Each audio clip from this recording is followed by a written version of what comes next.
Hello, and welcome to Mind Sherlock, where every story feels like a conversation over a warm cup of coffee.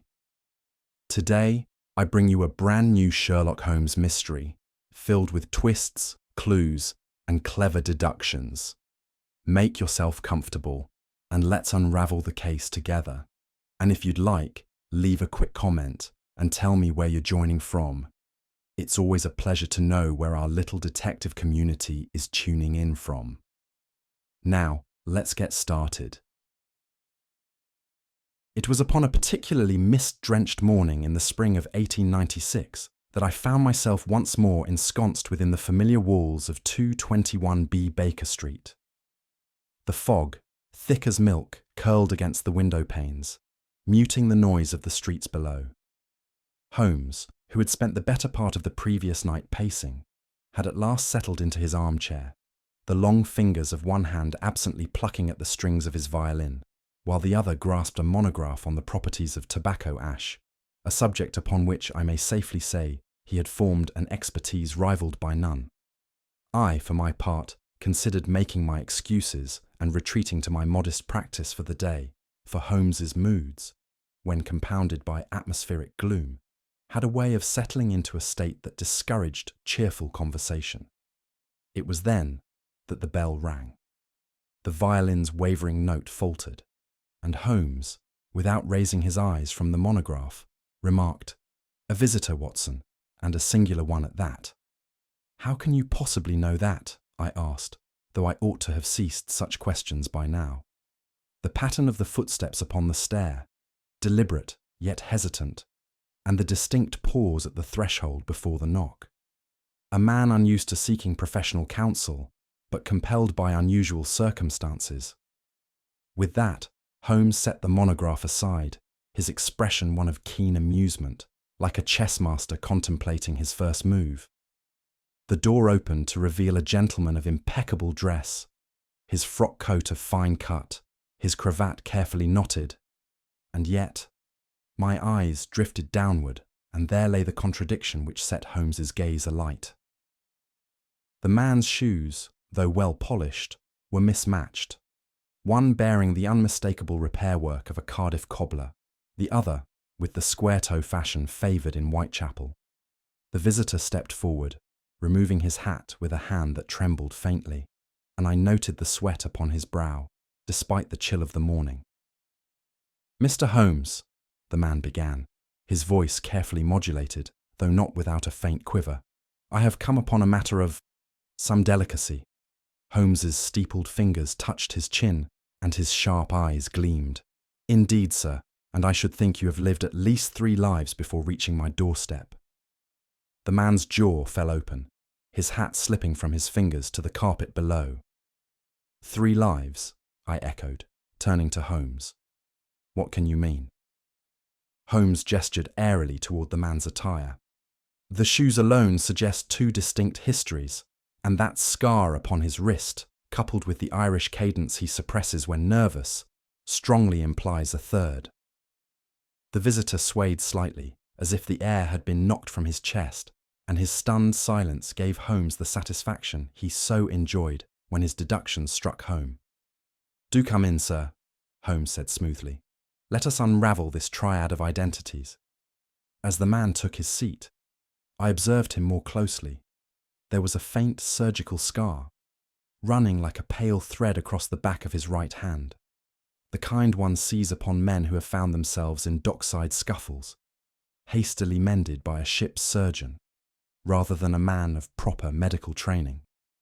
His voice, though carefully polished, slipped into a lilt unmistakably Irish when emotion coloured his speech, and his eyes, nervous and evasive, refused to meet Holmes for longer than a fleeting moment. Whatever story this man carried, it was a burden fractured into many pieces. The gentleman introduced himself as Mr. James Everley, a name I dutifully recorded in my notebook, though I noticed Holmes raised a faint brow at the declaration. Everley carried himself with the air of one accustomed to financial respectability, his attire expensive, yet curiously lacking the careless confidence of a man who lives comfortably within his wealth. His gaze flitted restlessly about the room, lingering nowhere for long. "I am a banker, Mr. Holmes," he began, with the tone of a man delivering an obvious fact to ward off deeper inquiry. "My affairs are normally most orderly, yet I find myself entangled in a matter for which I am wholly unprepared." Holmes waved a hand toward the chair opposite. "I do not doubt it," he said. "A man in command of his affairs does not wear two different shoes." Everleigh's composure faltered immediately, and the real story began. Everleigh leaned forward, his gloved hands clasped so tightly that the leather creaked faintly. "I am being blackmailed, Mr. Holmes. The letters began arriving a fortnight ago. They demand money, naturally, but the real threat lies in the knowledge they contain, matters from my past, things even my own wife does not know." I observed a slight tremor pass through Everleigh's frame, and it was not the tremor of a man fearing for his purse, but rather for his very standing in society. Holmes, who had produced his cigarette case and was regarding it with great interest, spoke without looking up. "The past, Mr. Everleigh, has a regrettable tendency to linger, much like an ill-considered investment." Everleigh's eyes flickered with brief resentment, but the man's desperation outweighed his pride. "I will pay what they demand, if that is your advice, but I must know who it is. They know too much, far too much." "Indeed," said Holmes, snapping the case shut. "And tell me, did the blackmailer address you as Everleigh, or by one of your other names?"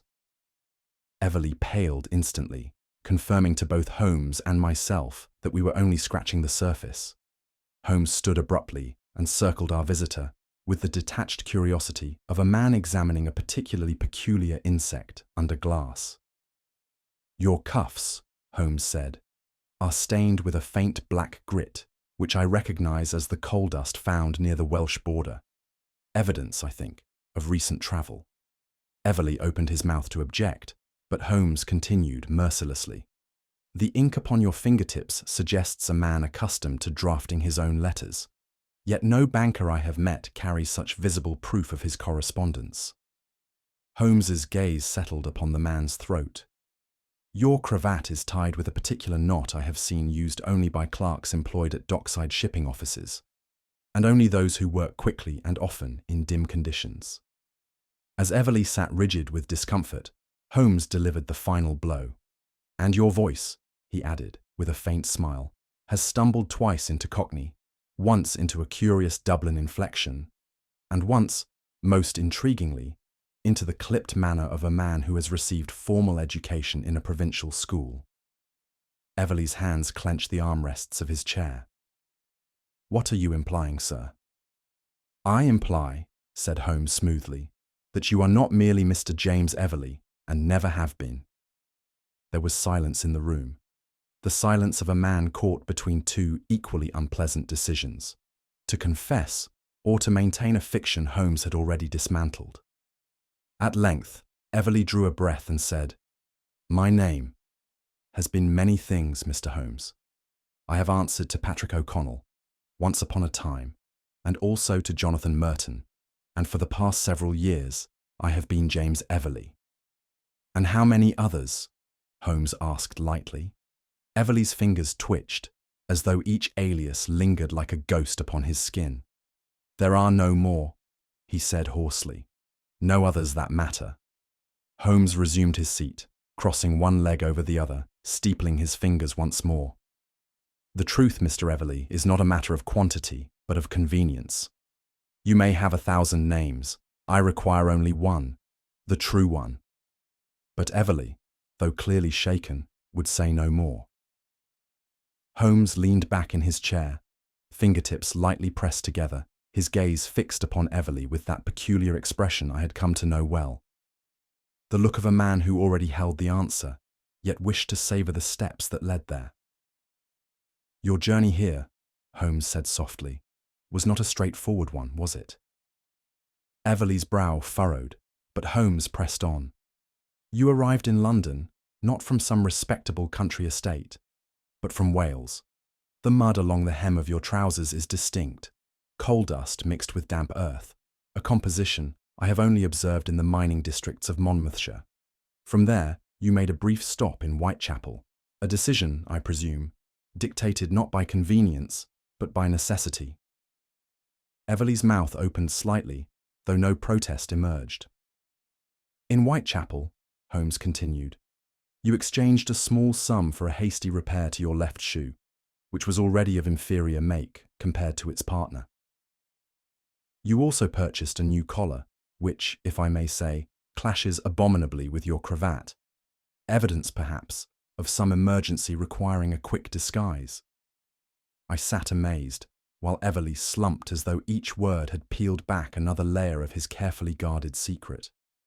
There was a pause, brief but heavy with meaning, before Holmes exhaled softly and tapped his fingers against the arm of his chair. Mr. Everleigh, he said, with the air of a man passing final judgment.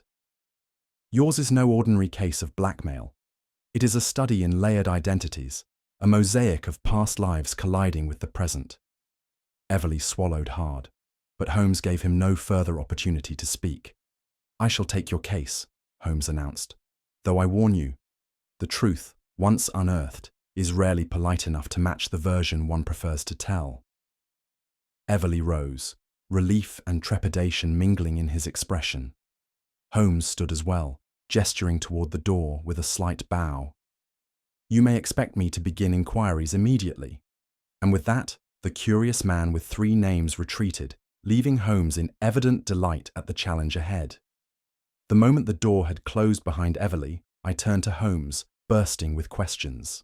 3 names, a trail across half of England, and now a case of blackmail? Surely there is some rational explanation. Holmes reached for his pipe, eyes bright with quiet amusement. Rational, certainly, he said. But dull? I think not. He lit the pipe, exhaling a thin stream of smoke toward the ceiling. What we have, my dear Watson, is not one mystery, but 3 identities converging into a single crisis. This is no mere banker caught in some unfortunate tryst. This is a man who has lived as a ghost, reinventing himself as necessity dictated. Somewhere along the line, a loose thread has been pulled, and the whole fabric is now at risk of unraveling. I shook my head in astonishment. And you intend to tug at that thread? Holmes smiled faintly. With both hands. The moment Everleigh departed, Holmes wasted no time in summoning Wiggins, the sharp-eyed leader of his unofficial army, the Baker Street Irregulars. These street-savvy boys, rough in appearance but keen in instinct, had long served as Holmes's eyes and ears across London. Follow him, Holmes instructed. I want names, addresses and habits, past and present. Speak to cabmen, shopkeepers and tavern landlords. Everleigh is a man with loose ends trailing behind him, and loose ends tend to speak when you pour them a drink. Wiggins grinned, a smile missing a tooth or two, and vanished into the fog without further question. As the door closed, I turned to Holmes. You trust children to trace a man like Everleigh? Holmes gave a faint smile.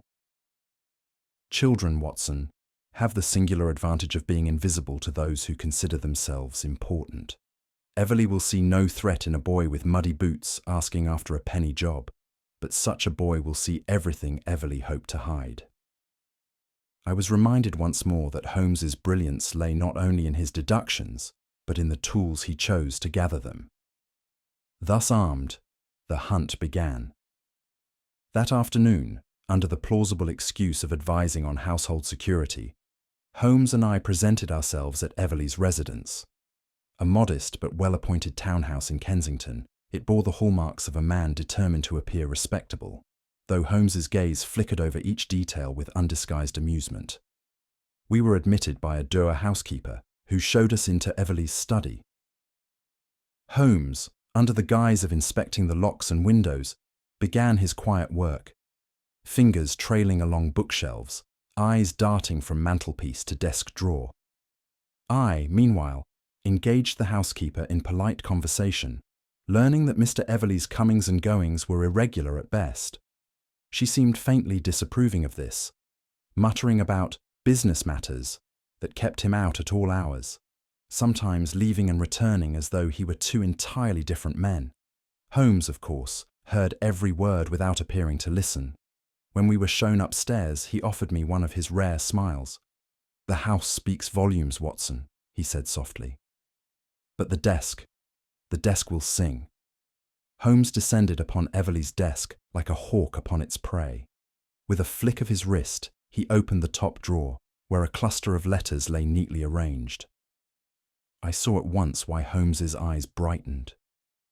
The letters were addressed to three distinct names: James Everleigh, Patrick O'Connell, and Jonathan Merton. Each identity had its own correspondence, bills, invitations, and curious notes, all mingling in the same drawer as though Everleigh had forgotten which life he was living that day. "Remarkable," Holmes murmured, almost to himself. "This is not the careful work of a seasoned criminal, but the frantic patchwork of a man whose masks are slipping." He held up a letter addressed to Jonathan Merton. "Note the handwriting, Watson. Deliberately altered, yet unmistakably the same hand as Everleigh's own." I stared at the evidence in disbelief. 3 men in one house. 3 men, perhaps, said Holmes, but only one conscience, and it is that which blackmail preys upon. He folded the letters carefully and replaced them, his mind already racing ahead to the next piece of the puzzle. In the bedroom, Holmes paused at a small valise, worn at the edges but carefully placed beneath the bed. Without hesitation, he withdrew it and opened the clasp. Inside lay a passport, its leather cover creased from years of handling. "Dublin," Holmes said softly. "Issued nearly 15 years ago, under the name Patrick O'Connell." He held it up to the light, and I saw at once the flaw which so delighted him.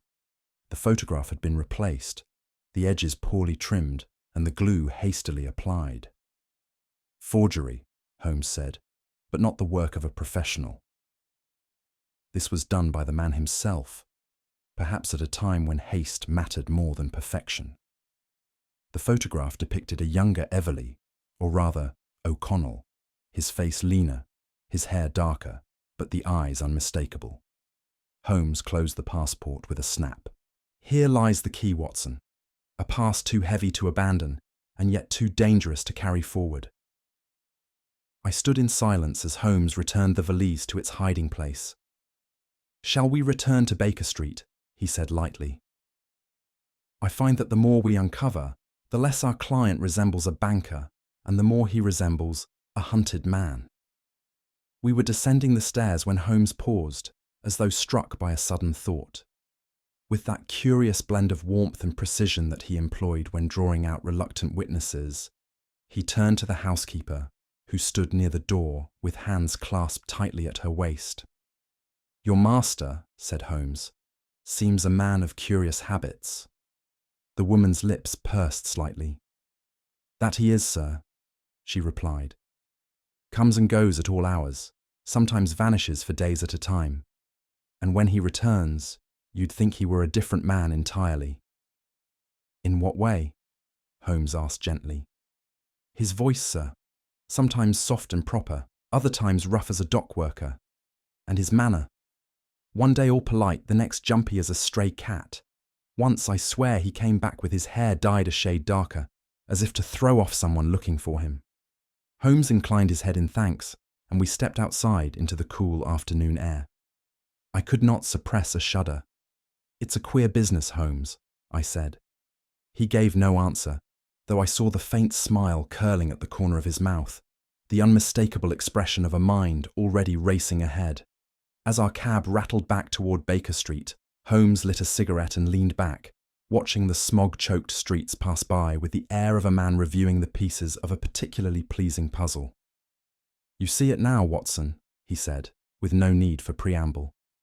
"This is not one man's life, but 3 lives knotted into a single thread, each pulling against the others." He tapped ash into the street below. "Everleigh, if indeed that is his true name, is not merely hiding a scandal, but concealing an entire sequence of existences, any one of which could destroy him. There is the banker, yes, the respectable citizen with a wife and a house in Kensington. But beneath that veneer lies Patrick O'Connell, a man with ties to Ireland that are altogether darker. And beneath even that, there is Jonathan Merton, whose shadow reaches to the docks and the forger's dens. And the blackmailer? I asked. Knows all three, Holmes replied simply. This is no amateur with a trifle to sell. This is someone who walked alongside him through at least one of those lives, and now intends to cash in every secret. Holmes was silent for a time after that, his fingers drumming softly upon his knee. I knew better than to interrupt, for his mind was building the invisible scaffolding upon which all his deductions would rest. When at last he spoke, his voice was low and reflective. This is no mere forgery case, Watson, he said. It is the shadow of something larger, older, and far more dangerous. Men do not adopt three identities for the sake of hiding a single romantic indiscretion. This is the work of a man who has walked both sides of the law, perhaps as a revolutionary, perhaps as a government agent forced into double service, or perhaps as a traitor caught between two masters. Espionage, I asked, startled. Or crime, said Holmes. Perhaps both. The line is thinner than most suppose. A man who begins fighting for a cause often ends by selling his cause to the highest bidder. The thought unsettled me profoundly, for I had seen such moral drift before in the cases we had handled together. And you mean to uncover all of it? I asked. Holmes's smile was razor-sharp. To the very last alias, my dear Watson. We stepped into the warmth of Baker Street once more, and Holmes, without a word, reached for his pipe, filling the room with its familiar haze. His violin lay untouched upon the table, a sure sign that the music of deduction itself was all the melody he required that day. I knew better than to ask what next. The gleam in his eye spoke plainly enough. The case was no longer merely professional. It had become a matter of intellectual sport, and once Holmes took such personal delight in a mystery, no power on earth could dissuade him from seeing it through. It was shortly after our return from Kensington, as Holmes reclined in his armchair with his customary cigarette, that Mrs. Hudson brought in a telegram. Holmes took it with no more interest than if it were his morning paper, until his eye fell upon the address. Curious, he murmured, holding it up to the light. It is intended for Everleigh, yet it is addressed to Patrick O'Connell. I leaned forward at once. Then the blackmailer knows his true identity. Or one of them, said Holmes. He unfolded the slip, and his brow lifted ever so slightly as he read aloud. The captain remembers Galway. Settle your debts or face the music. The room seemed to grow colder with those few words.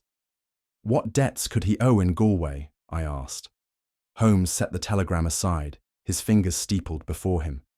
Debts, Watson, are not always measured in money. There are debts of loyalty, debts of betrayal, and debts paid in blood.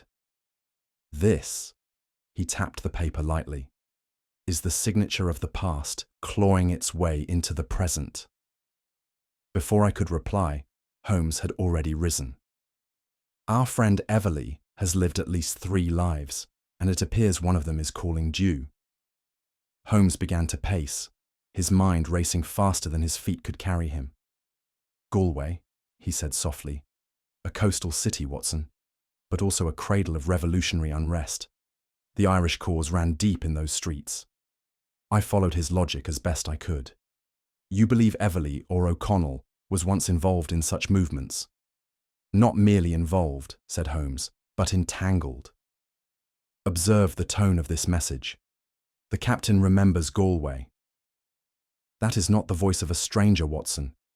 That is the voice of a man who once called him comrade. There was a glint in Holmes's eye I knew all too well. It was the gleam of a predator scenting its prey. This is no common blackmail.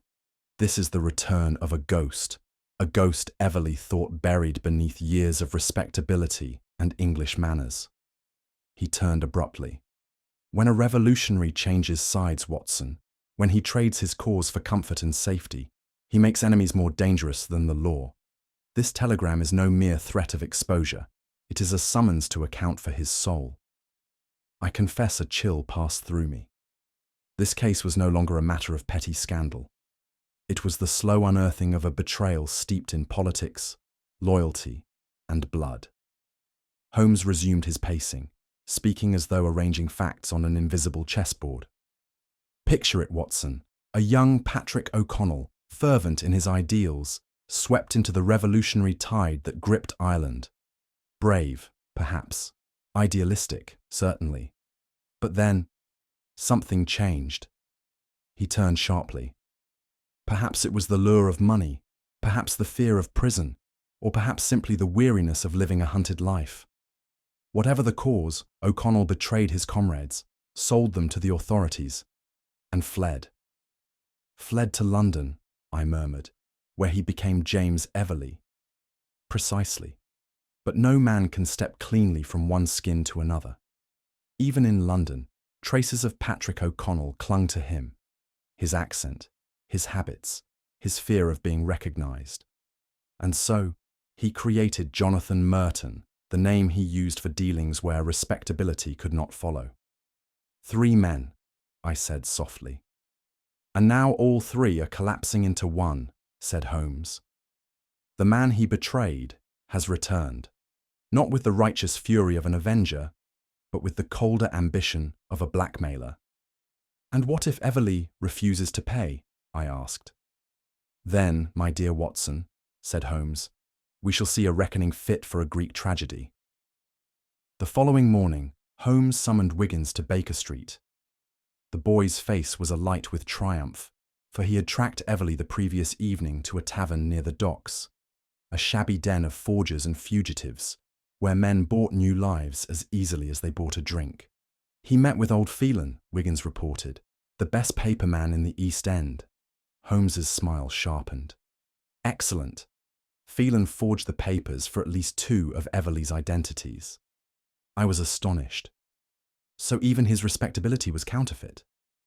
To a degree, Holmes replied. The foundation may have been honest once, but when the ghosts of Galway began to stir, Everley returned to the only craft he knew, reinventing himself. Did Phelan speak of what was discussed? I asked. Wiggins nodded. He said Everley ordered a 3rd set of papers just a year ago. New name, new history. 3 lives, Watson, said Holmes quietly, stacked like cards, ready to topple with a single breath. Where will this end? I asked. Holmes's gaze was distant. Where all such stories end, my dear fellow, with a reckoning by land, or sea, or noose. Holmes dispatched Wiggins with his payment, and when the door had closed, he leaned back with the air of a man who sees the full tapestry at last. 3 distinct sets of papers, Holmes mused. 1 for James Everley, respectable banker. 1 for Patrick O'Connell, the revolutionary. And 1 for Jonathan Merton, the man who vanishes when all else fails. The man must live in constant fear, I said. He does, Holmes agreed, but fear becomes a peculiar comfort when worn long enough.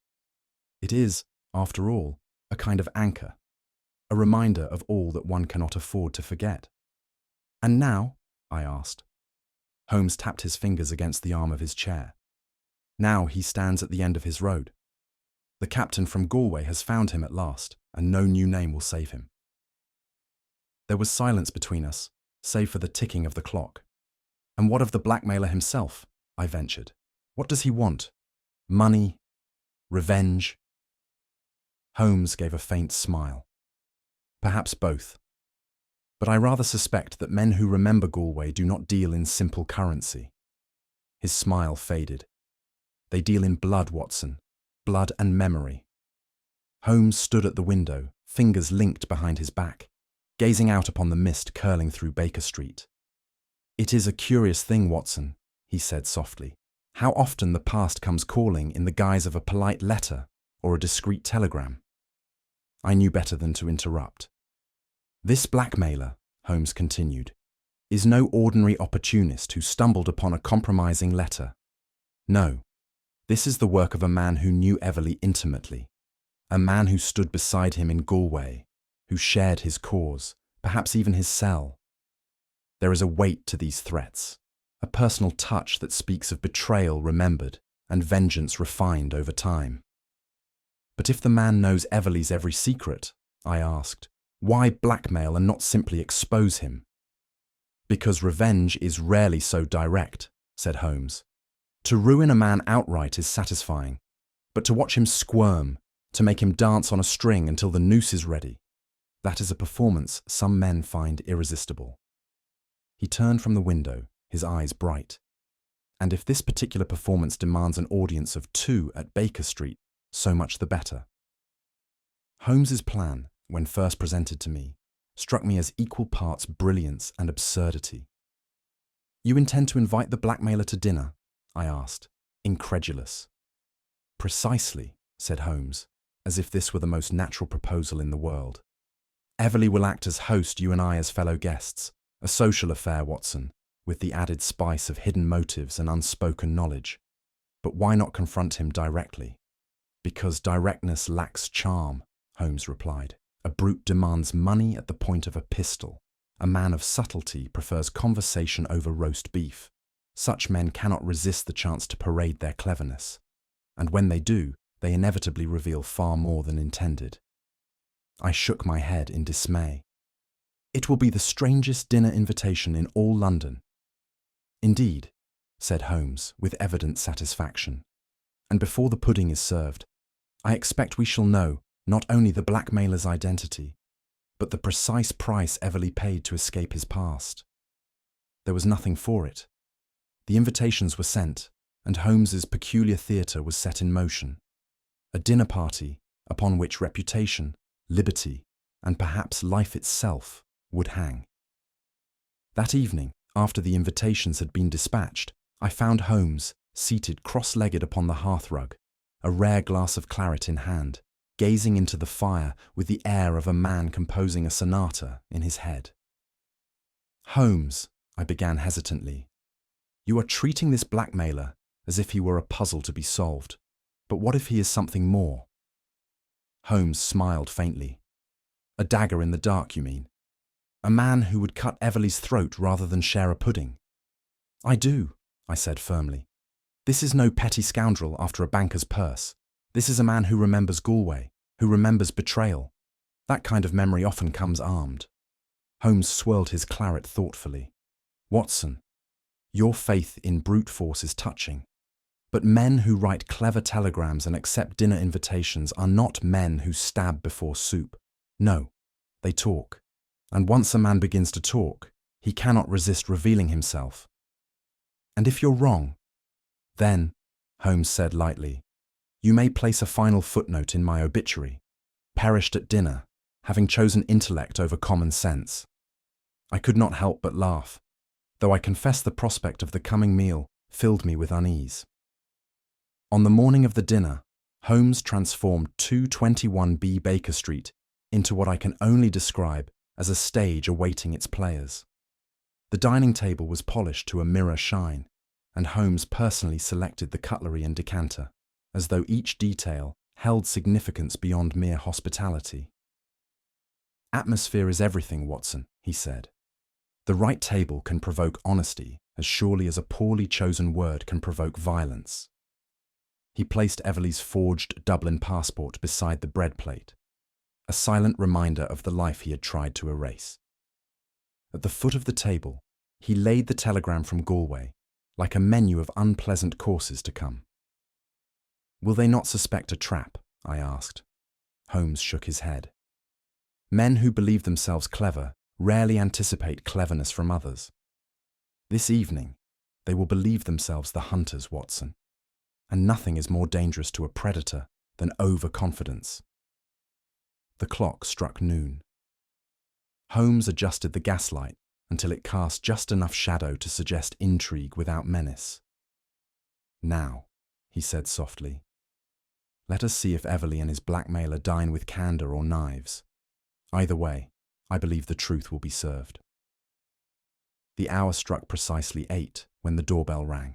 Holmes, who had been reclining in his chair with the air of a man waiting for a delayed train, gave a slight smile.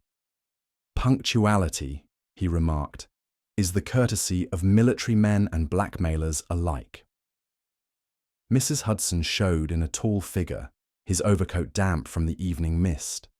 He carried himself with the rigid posture of a man drilled into obedience, though the set of his jaw suggested a lifetime of command rather than service.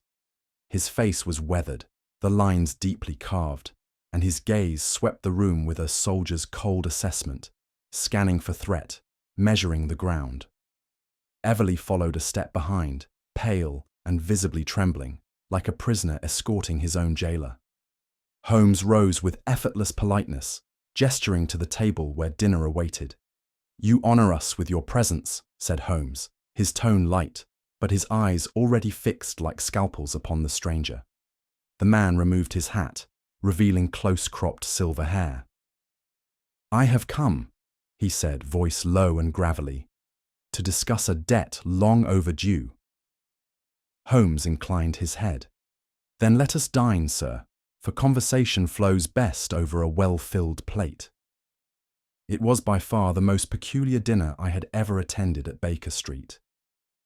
Holmes, with the charm of a practiced diplomat, kept the conversation deliberately light at first. The weather, the London press, even a humorous anecdote about a failed theft of silverware in Mayfair. Everly barely touched his food, his hand shaking whenever he raised his glass. Holmes gradually steered the discussion toward Ireland, at first recalling a case we had handled involving a forged will in County Cork, then drifting to broader topics: the old cause, the struggles of men forced into exile, and the price of loyalty.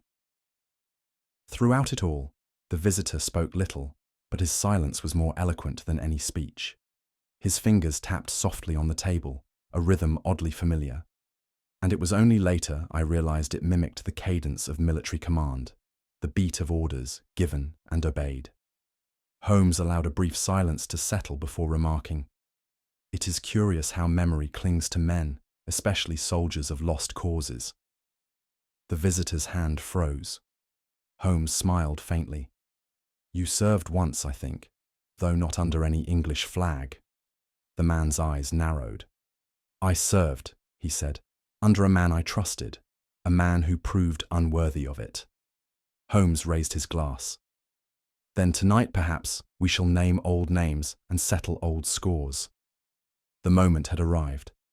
Holmes had led him to the brink, and now, with a slight shift in posture and tone, he delivered the final nudge. "You were in Galway, were you not?" Holmes said, his voice no louder than before, but sharpened to a point. "A captain, if my deductions hold." The visitor's face remained impassive, but his shoulders stiffened imperceptibly, the involuntary reflex of a soldier hearing his rank spoken aloud. "And your name," Holmes continued, "was Michael Lynch, though to your men you were simply the captain." The man's hand curled into a fist upon the table. "You know too much, Mr. Holmes." "It is my trade," said Holmes, unperturbed. "You were Everly's, or rather O'Connell's, superior in the Irish Republican Brotherhood. You commanded men, inspired loyalty, and trusted them with your life. Until, of course, you were betrayed."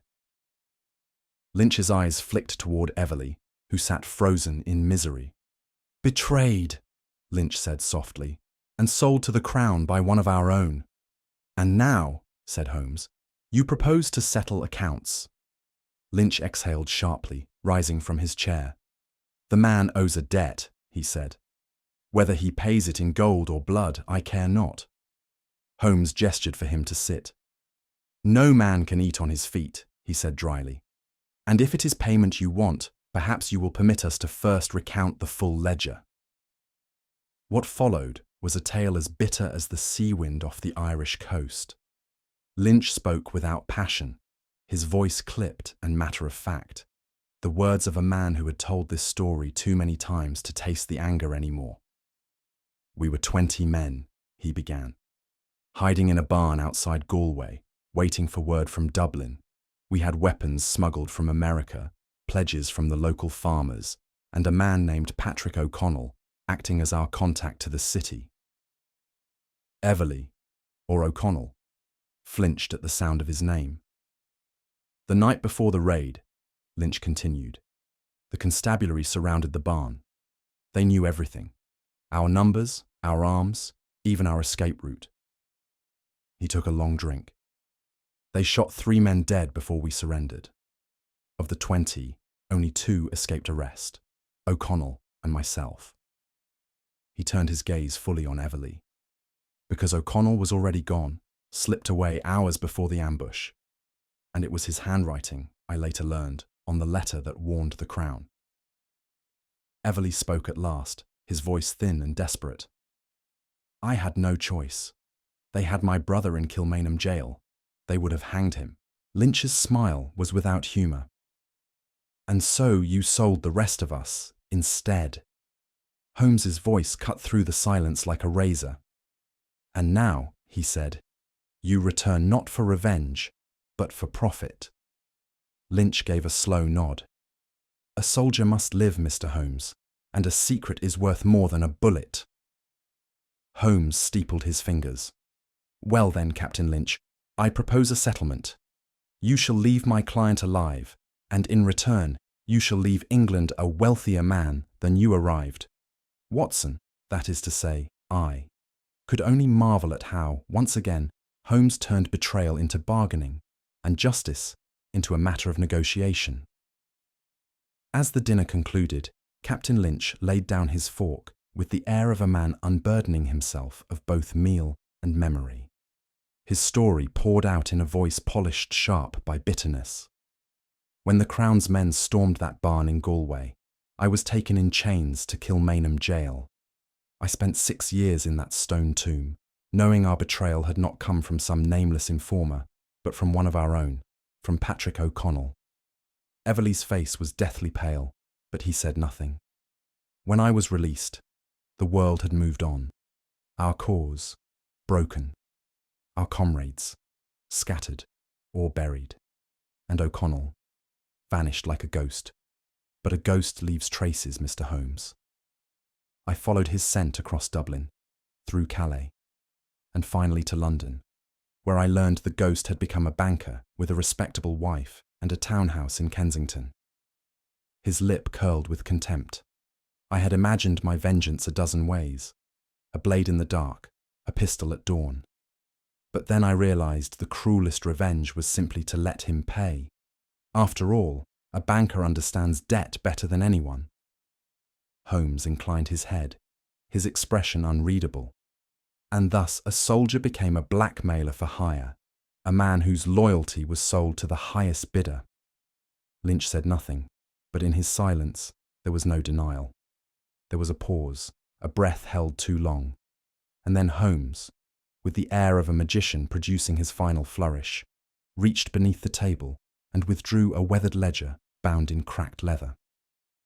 This, said Holmes, arrived at Baker Street this very evening, courtesy of Inspector Lestrade. Everly's gaze locked onto the ledger as though it were a loaded pistol aimed at his heart. This little volume, Holmes continued, was recovered from a certain lodging house in Whitechapel, where it had lain undisturbed for nearly a decade. It contains every payment received, every false name assumed, and every letter sent, all in the hand of Patrick O'Connell. Everly collapsed back into his chair, defeated. You knew all along, he whispered. Holmes's smile was razor-sharp.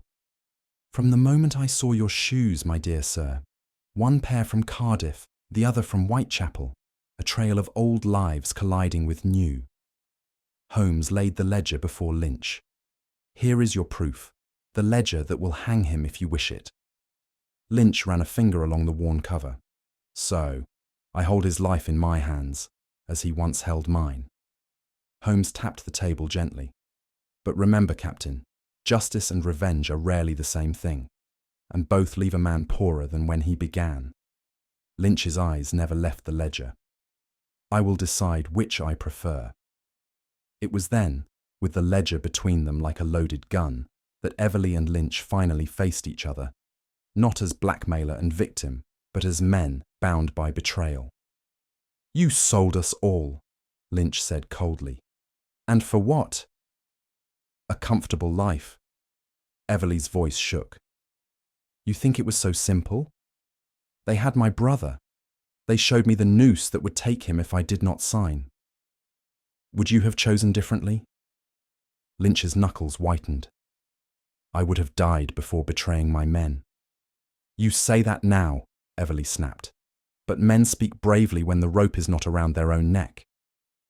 Holmes leaned back, watching them as though conducting a symphony of guilt and grievance.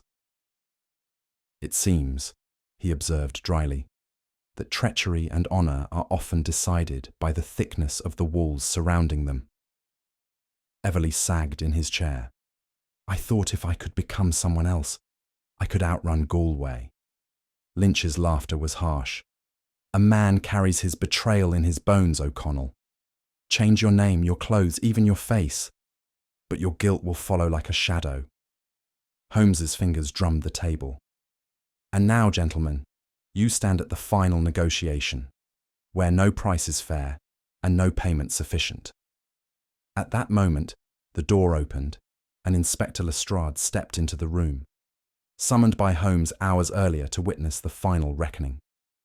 Inspector, said Holmes, you find before you a confessed traitor and a self-professed blackmailer. Both have offended the law, but which, I wonder, should the law take first? Lestrade looked between the two men. A traitor can hang, he said. A blackmailer can only be fined. Then your decision is clear, said Holmes. But if I may suggest, it is the man who profits from the misery of others who leaves the deeper stain upon society. Lestrade frowned. You mean the blackmailer? Precisely, said Holmes. The traitor acted once, from fear or desperation. The blackmailer acts constantly, from greed and cruelty. Which, I ask you, corrodes society faster? Lestrade scratched his chin. If I could arrest them both, I would.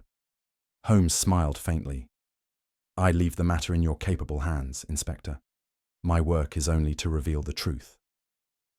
As Lestrade pondered his choice, Holmes reached for his pipe, utterly detached. For the mind that solves the puzzle has no stake in how the pieces fall.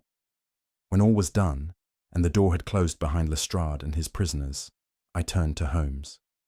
That was a darker dinner than I had expected. Holmes gave a faint smile.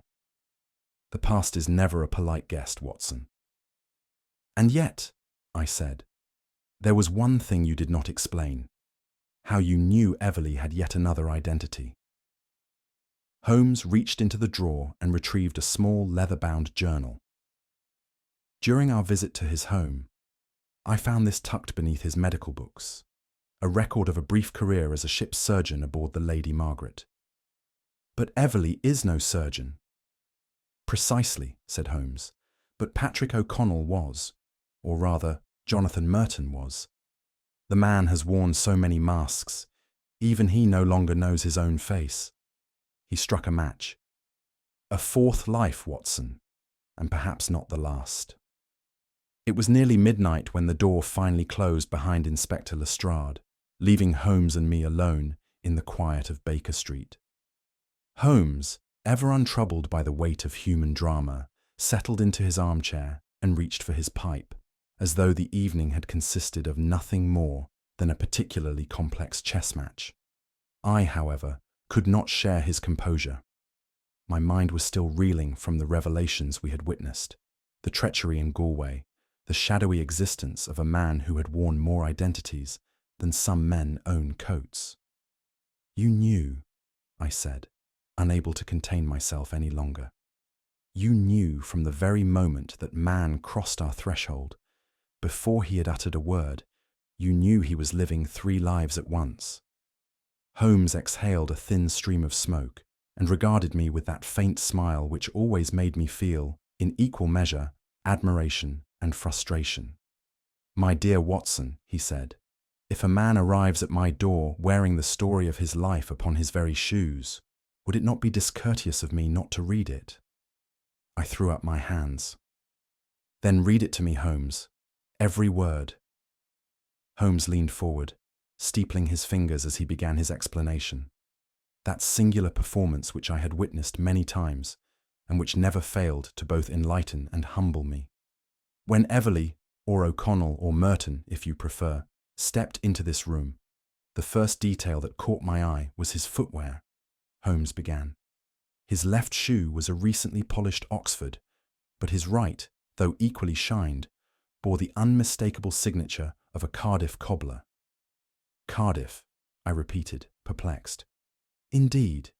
The distinctive style of the stitching, combined with a faint whiff of tar clinging to the sole, told me this was no London repair. Cardiff, as you know, is home to the largest coal-shipping port in Wales. Sailors and dock workers frequent such establishments, and thus it became evident that our Mr. Everley had, quite recently, passed through Cardiff. But only one shoe? I asked. Ah, that is where the real story begins, Holmes said, his eyes gleaming. The other shoe, the left, was repaired here in London, at a modest establishment in Whitechapel, where Everley presumably maintained a less respectable address under the name Jonathan Merton. When a man owns 2 homes and 2 lives, it is only a matter of time before one shoe from each existence finds its way onto his feet. I shook my head in wonder. So his entire double life was exposed by a single mismatched pair of shoes. Triple life, Watson, Holmes corrected. You forget the man from Galway. Of course, Holmes continued. The shoes were merely the opening lines of the tale, but it was the scar on his right hand that provided the second chapter. I recalled the mark well. A narrow, uneven line running from the base of the thumb to the wrist, its edges ragged and puckered. At the time, I had dismissed it as the remnant of some old accident, perhaps the consequence of a youthful brawl. Holmes, naturally, saw far more. That scar, Holmes explained, was not the work of a trained surgeon in Harley Street, but rather the hurried handiwork of a dockside physician, the sort of man who stitches smugglers and sailors under cover of darkness, with no questions asked and no records kept. How could you be so certain? I asked. Because, my dear Watson, no respectable surgeon would leave a suture so uneven, nor apply a tincture that stains the skin faintly yellow, a hallmark of crude antiseptics used in seafaring circles. Such work belongs exclusively to those who practice medicine in the margins of society, a place our Mr. Everley clearly visited more than once. And you concluded this linked him to his past life? Not merely linked him, Holmes said. It confirmed him. A respectable banker does not bear the hallmark of maritime backstreets, unless that banker was once a man who fled his past aboard a ship. The scar, then, was no ordinary blemish.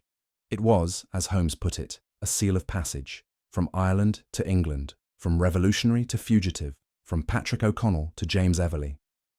And yet, Holmes added, it was not the shoes or the scar that delivered the final truth.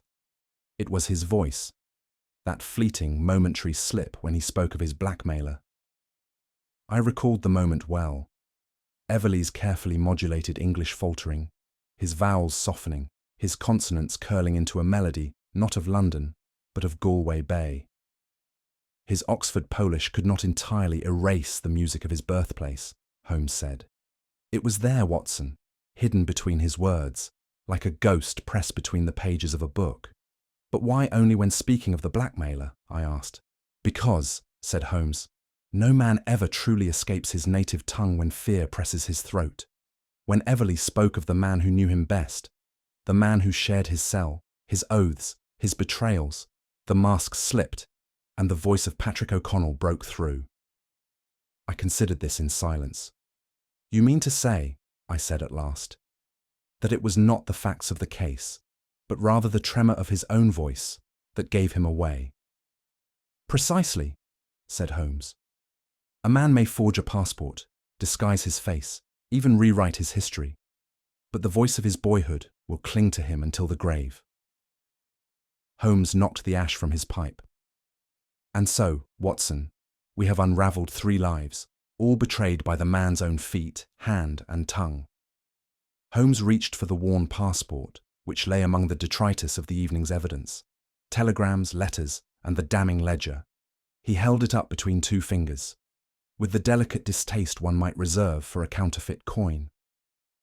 This humble document, he said, tells a story in 2 chapters, one composed by Patrick O'Connell and the other by Jonathan Merton, with neither entirely honest. I leaned forward, curious. I had seen the passport during our visit to Everleigh's home, but to me, it had seemed merely a tattered relic, a curiosity, not a clue. "Observe the photograph," Holmes said. "A poor substitution, pasted hastily over the original portrait. Note the uneven trim along the edges and the faint outline of the prior occupant's face, a face which, I need hardly tell you, was not Everleigh's." "But why go to such trouble?" I asked. "Because," Holmes said, "this was not the act of a man avoiding a scandal, but rather one fleeing the machinery of the state itself. A man escaping a private disgrace need only change his name. A man fleeing the crown must rewrite his entire existence." He flipped the passport open. "Issued in Dublin, under the name Patrick O'Connell, mariner by trade. Yet the man who carried it was no sailor. How can you be sure?" Holmes smiled faintly. "Because the same hand that forged this passport also forged his future, one alias at a time. And like all forgeries, the truth bleeds through." I shook my head in wonder. So the passport betrayed him. "Twice over," said Holmes. "First in Galway, when he fled his comrades, and again in Baker Street, when he tried to flee me." "And yet," Holmes continued, "the passport was merely the loudest clue, not the most telling. No, the true revelations were found in his fingers and his throat." I must have looked bewildered, for Holmes allowed himself a rare chuckle. "His fingers, Watson. Ink stained at the tips, the mark of a man accustomed to clerical work, not banking. But more than that, the particular shade and grain of the ink spoke volumes." "Surely all ink is alike," I protested. "To the untrained eye, perhaps," Holmes said. "But Irish revolutionary societies favour a particular formula, thicker, with a greater concentration of iron gall, prone to staining the skin a peculiar greyish hue." "And his throat?" "Not his throat itself," said Holmes, "but the cravat tied about it, knotted not in the neat Windsor preferred by London gentlemen, but in a clerk's hitch, favoured by men who have neither time nor patience for the vanities of fashion." I recalled the knot, somewhat uneven and pulled too tight. "These are not the flourishes of a respectable banker," said Holmes. "They are the habits of a man who once drafted manifestos in a Dublin back room, his ink bottle trembling under the weight of sedition." "You saw all that in a single glance?" "Not saw, Watson," Holmes corrected. "Read." Holmes leaned back, his fingers steepled once more, and his gaze drifted toward the ceiling, that familiar pose he adopted when his mind turned from facts to philosophy. "It is a curious thing," he said softly, "how men believe disguise to be a matter of masks and costumes, as though the essence of a man could be covered by a false beard or a forged signature." I said nothing, for I knew this was one of Holmes's rare moods, reflective, almost melancholic, though he would never admit it. "A man may change his name, Watson. He may adopt a new trade, marry into a new class, even speak with a new tongue. But he will still light his pipe the same way, tie his cravat with the same hitch, and favour the same ink with which he wrote his first treasonous letter." He turned toward me, his expression oddly gentle. "The essence of a man clings to the smallest habits, the way he folds his coat, the rhythm of his step, the manner in which he buttons his cuff.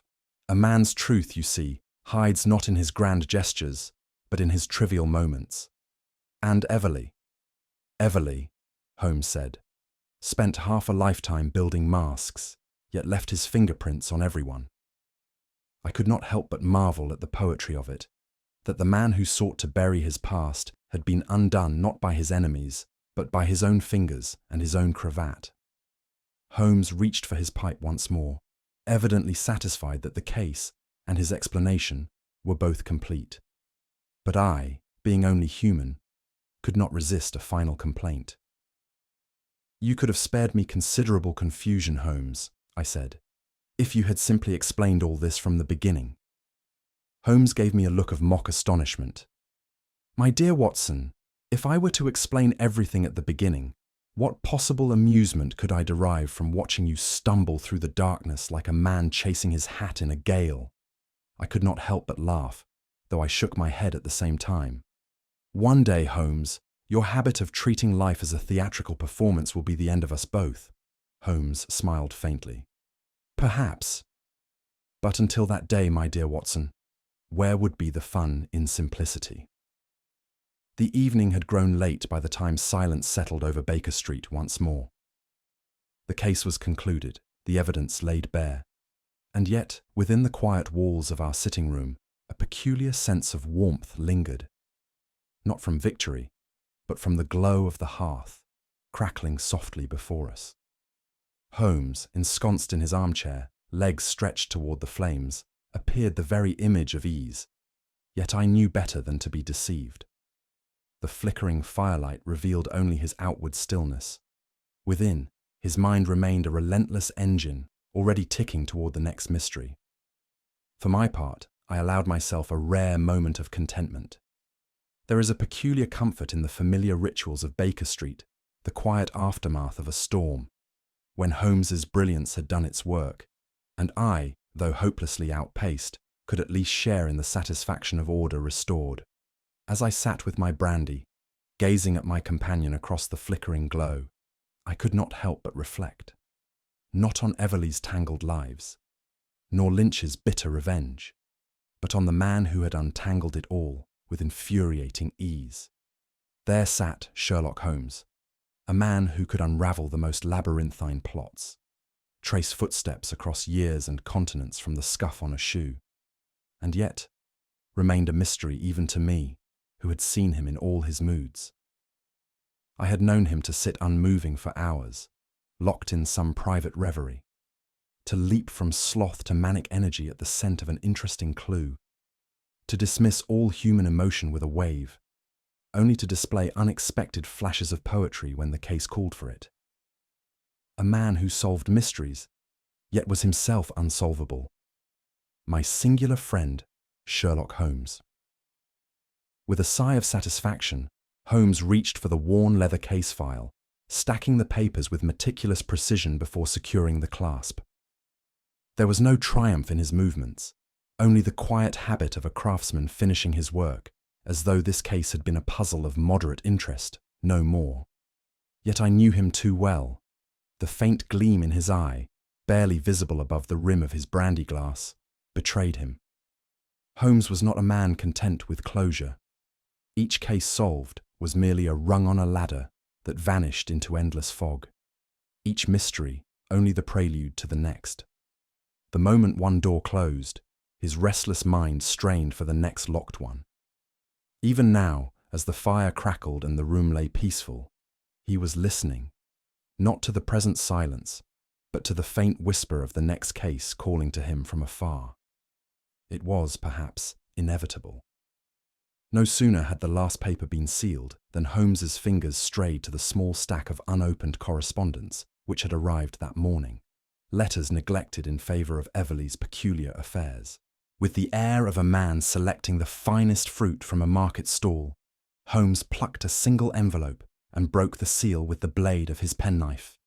His smile, when it came, was entirely mischievous. "Watson," he said, "how would you feel about a missing violin?" "A violin?" I echoed. "Indeed," said Holmes. "A Stradivarius, to be precise, vanished under circumstances that would strain even your literary imagination." I raised a brow. "Surely no ordinary theft could amuse you so." "It might not," said Holmes, "were it not for the violin's curious connection to a member of the royal household. Even I could not hide my intrigue. It was too much." "You expect me to believe that some musical instrument is linked to royal intrigue?" I said, half laughing, half incredulous. "Expect you to believe it?" Holmes leaned back, lighting his pipe with the faintest smile. "I expect nothing of the sort, my dear Watson, but I do expect you to write it all down once the dust has settled." I shook my head in resignation. "Sometimes I think you invent these cases purely to confound my sense of reality." Holmes's smile widened. "Reality, my dear Watson, is invariably far stranger than any fiction you could write." As Holmes tapped the last ash from his pipe, he turned toward me with that familiar half-smile, the expression of a man who saw both the tragedy and absurdity of the human condition. yet chose to treat it as an intellectual curiosity rather than a cause for sentiment. "It is a peculiar irony, Watson," he said, "that a man might change his name, his occupation, even his face, yet find himself undone by the smallest details, the knot of a cravat, the stain upon a fingertip, the gait of his own step." He gestured toward the fireplace, where the flames devoured the final remnants of Everleigh's forged papers. "The true lesson of this case," Holmes continued, "is that no man can truly invent himself. The self, the real self, clings like smoke to the clothes, impossible to fully wash away." I could not help but shake my head in amazement. After all that effort, all those disguises, and in the end, it was his own habits that betrayed him. Holmes gave a faint shrug. "As I have often said, my dear Watson, the cleverest mask is always undone by the simplest truth." And now, dear readers, I leave you with a question worthy of Holmes himself. What do you think was Everleigh's greatest mistake? The betrayal itself, or believing he could ever truly escape his past? Share your answer in the comments below, and if you enjoy unraveling mysteries alongside Holmes and myself, be sure to subscribe for more untold cases from Baker Street. And, if you have friends and family who delight in a clever twist, share this story with them. After all, a mystery is best enjoyed with fellow detectives.